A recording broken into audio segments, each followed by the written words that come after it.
আসসালামু আলাইকুম। যে যেখান থেকে আমার এই ভিডিও দেখতেছেন সবাইকে অসংখ্য ধন্যবাদ।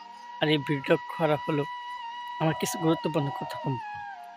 আমি আপনাদের কাছে আমার কথাটা শেয়ার করব। আপনারা আমার কথাটা মনোযোগভাবে শুনবেন। কথাটা হলো আমি বিয়ে করছি, আমি কাজকর্ম করি। আর আমার মাঝে মাঝে মোবাইল ভিডিও এডিট করি, টিকটকে, ইউটিউবে বানাই। তা আমি কয়েকদিন পরে আমার শ্বশুর বাড়িতে গেছিলাম। বউরে কিছু বউ তুমি আসো, চল সরে আমার বাড়িতে থেকে।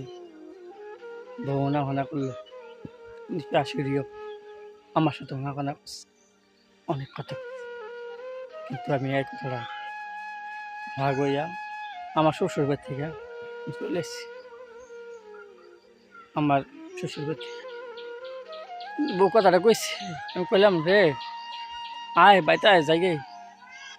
বউ না করলো আমি আনো থাইকাম, আমরা বাড়িতে আছি, মানে আমরা এবার দুদিন থেকে এই সেই হইব।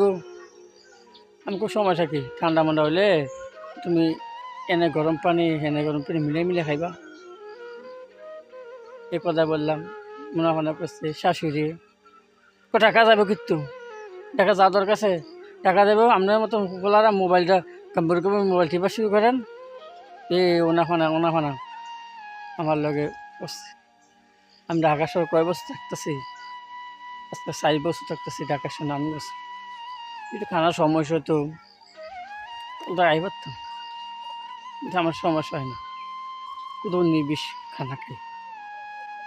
কিন্তু আজকে টাকা দিতালে সবার কাছে ভালো থাকতাম। দেখবেন আপন বলতে দুনিয়ার ভিতরে আপন যদি বলতে হয় একমাত্র আপনার মা বাপ। যেটা আপন যত খারাপ হোক, আপনার মা আপনার কাছে, দেখবেন একদিন হলো আপনার মা আপনার ভুল বুঝবো। দেখবেন একদিন হলো একদিন আপনার কাছে আপনার মা আপনার কাছে বুকে টান দিব, যত আমার সন্তান দ। কিন্তু বউ কন শাশুড়ি কন তারা কখনো আপন হতে পারে না। টাকা পয়সা দিতে পারবেন, দেখবেন আপন পাইবেন। আর টাকা পয়সা দিতেন না, আপন পাইতেন না। বউরে যদি ভালো করে বেশি করে টাকা সম্পদ দিতে পারবেন, টাকা পয়সা দিতে পারবেন, দেখবেন আপনার বউর কাছে আপনি ভালো জামাই। আর আপনি না দিতে পারলে আপনার বউর কাছে খারাপ জামাই। মারে দিতে পারলেও ভালো, না দিয়ে তোলা খারাপ। এটা সবার দুনিয়ার ভিতরে একটা না একটা আছেই। কিন্তু আমার দুঃখটা বোঝার মতন এমন কোনো মানুষ পাইলাম না আমার দুঃখটা বুঝবে।